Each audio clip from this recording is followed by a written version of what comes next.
GS गुरु official YouTube channel पर आप सभी का हार्दिक स्वागत अभिनंदन वंदन है। और आज का प्रश्न है, पानीपत का कौन सा युद्ध मकर संक्रांति के दिन शुरू हुआ था? तो सबसे पहले हम लोग जानते हैं कि पानीपत है कहाँ। तो पानीपत वर्तमान समय में हरियाणा का एक जिला है। हालांकि जब ये युद्ध हुए थे उन दिनों पानीपत दिल्ली का हिस्सा हुआ करता था। पानीपत का प्राचीन नाम पांडुप्रस्थ है। पानीपत का प्राचीन नाम क्या है? पांडुप्रस्थ है। जैसा कि आप जानते हैं महाभारत में की कथा में पांडवों के द्वारा जो है जिन 5 राज्यों की स्थापना की गई, जिन 5 शहरों की स्थापना की गई, उनमें जो है एक पांडुप्रस्थ था। वही पांडुप्रस्थ अब पानीपत के नाम से जाना जाता है। पानीपत का पहला युद्ध अगर जो है बात किया जाए या दूसरा युद्ध की बात किया जाए तो ये तीनों के तीनों युद्ध जो है भारत के इतिहास को एक नया दशा और दिशा दिया था। पानीपत का पहला युद्ध जो लड़ा गया था वो लड़ा गया था कब? तो 21 अप्रैल वर्ष 1526 को हुआ। और किसके किसके बीच हुआ था? जी हाँ, तो बाबर और लोदी वंश का अंतिम शासक जिसका नाम था इब्राहिम लोदी। कौन? इब्राहिम लोदी के बीच हुआ। इसी युद्ध में इब्राहिम लोदी युद्ध करता हुआ शहीद हुआ और भारत का ये पहला सुल्तान हुआ, भारतीय इतिहास का पहला सुल्तान हुआ जो रणभूमि में मारा गया था। पानीपत के प्रथम युद्ध के बाद ही बाबर ने भारत पर मुगल वंश की स्थापना किया था। किस राजवंश की स्थापना की? तो मुगल राजवंश की स्थापना की। आप शुरू से लेकर के अंत तक जो है मेरे साथ इस वीडियो में बने रहेंगे। इन तीनों युद्धों के बारे में हम आपको बहुत विधिवत बताएंगे। मुगल वंश की स्थापना की। पानीपत का जो दूसरा युद्ध हुआ था, पानीपत का दूसरा युद्ध ये कब लड़ा गया था? तो पानीपत का दूसरा युद्ध जो हुआ था ये नवंबर के महीने में हुआ। कब? नवंबर में हुआ। और ये 5 नवंबर वर्ष 1556 को कहा जाता है। तब दीपावली बीत चुकी थी। और 5 नवंबर 1556 का युद्ध जो कि पानीपत प्रथम के जो है ठीक 30 बरस बाद हुआ था, ठीक 30 बरस बाद हुआ था। किसके किसके बीच हुआ था? तो अकबर और दिल्ली पर शासन करने वाला अंतिम हिंदू शासक जिनका नाम था हेमचंद्र सिंह, जिन्हें हेमू के नाम से जो है जाना गया। हेमचंद्र सिंह जो कि भारत के अंतिम और 14वें विक्रमादित्य थे, उनके और अकबर के बीच हुआ था।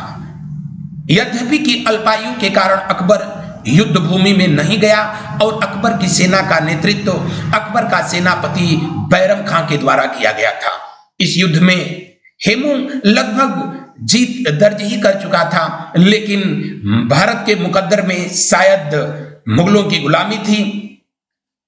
एक तीर हेमू की आंख में लगती है और हेमू हाथी से नीचे गिर जाता है और जिसे मुगल सैनिकों के द्वारा गिरफ्तार किया जाता है और अकबर के सेनापति बैरम खां के हाथों बड़ी बेरहमी से हेमू का कत्ल कर दिया जाता है। यानी हेमू की मौत के बाद भारत पर मुगल वंश पूरी तरीके से स्थापित हो जाता है। अंतिम हिंदू सैनिक, अंतिम हिंदू शासक जो कि युद्ध भूमि में शहीद हुआ था। और तीसरा पानीपत युद्ध कब हुआ था? यह युद्ध लड़ा गया था 14 जनवरी वर्ष 1761 को। कब? 14 जनवरी 1761 को लड़ा गया था। किसके किसके बीच हुआ था? तो यह युद्ध हुआ अहमद शाह अब्दाली। किसके किसके बीच? अहमद शाह अब्दाली। अभी आप जाएंगे नहीं, अभी तो जो है ये ट्रेलर था, असली कहानी तो अब मिलेगी। अहमद शाह अब्दाली और मराठों के बीच हुआ था। मराठों का उस समय सेनापति थे जिनका नाम था सदाशिव भाऊ ठाकरे। कौन थे? सदाशिव भाऊ ठाकरे। और सदाशिव भाऊ ठाकरे जो कि उस समय जो पेशवा थे, पेशवा नाना साहब उनके रिश्ते में जो है भतीजे थे। इस युद्ध में अहमद शाह अब्दाली का जो है भारत पर जो है 5वां ये आक्रमण था। इस बात को जो है ध्यान रखेंगे कि अहमद शाह अब्दाली ने पानीपत के तीसरे युद्ध में भारत पर कौन सा आक्रमण किया था? तो यह 5वां आक्रमण था। अहमद शाह अब्दाली भारत पर जो है कुल 7 बार आक्रमण किया था। हालांकि कुछ किताबों ने इसे 8 बार भी दिया है। जबकि बाबर ने पानीपत के प्रथम युद्ध में भी बाबर का भारत पर जो है 5वां आक्रमण था और अहमद शाह अब्दाली का भी पानीपत के तृतीय युद्ध में भारत पर अहमद शाह अब्दाली का 5वां आक्रमण था।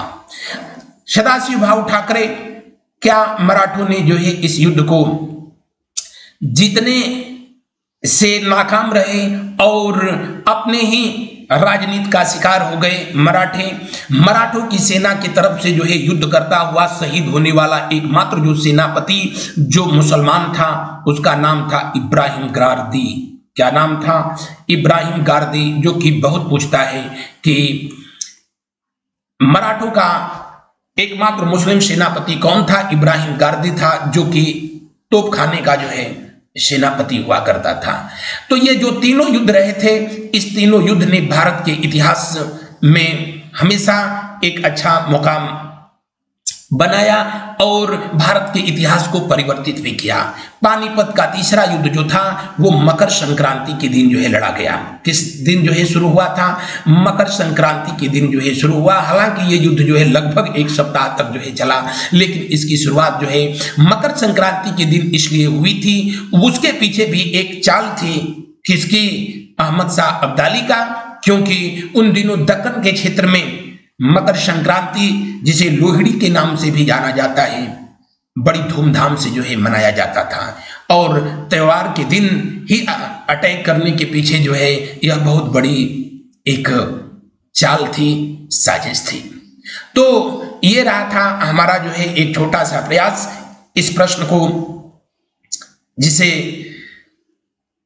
हिस्ट्री नेट के पेपर में भी जो है पूछा गया, कई आयोग में भी जो है इसे पूछा गया और दिए हुए प्रश्न का कौन सा उत्तर सही होगा?